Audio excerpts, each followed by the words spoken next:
My name is Annalisa Barron, and I'm an interdisciplinary artist. In 2024, I was commissioned to make a chandelier with optical glass from the Genesee River. I have a background in film and music, and I always really was fascinated by standing at the edge of a set, watching something being filmed. So then I got interested in the history of cameras, mass-produced film, and film history in general, which led me to Rochester, New York. We live in a world mediated by screens and images, all of which are created through glass, and the engineering behind making a substance that could manipulate light. And that history is literally embedded in the edge of the Genesee River in Rochester because of Kodak and Bausch Lomb. Working with found glass is really tricky because you don't know when it was made or what it's made of. So I approached a company called Evenline at RIT, and they specialize in experimental glass techniques. We tried a bunch of things to see if we could combine the glass or if we could make it into different shapes that were sort of referencing the flow of the river.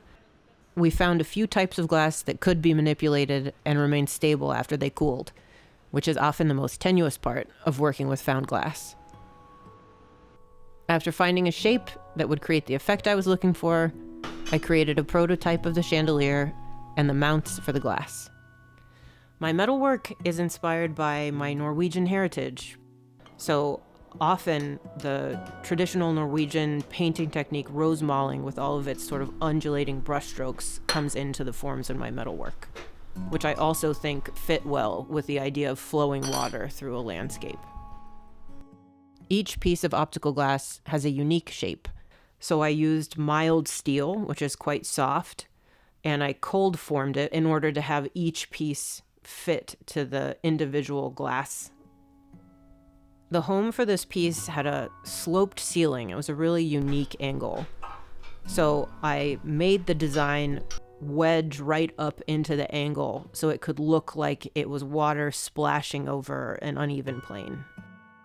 In these instances where my artwork goes to live with someone, I'm really thankful that the work gets a life and it gets to be appreciated in little and big ways. We use these lenses to tell stories and create images, but I'm interested in the physical reality of these materials and experiencing and facilitating the transformation of their story.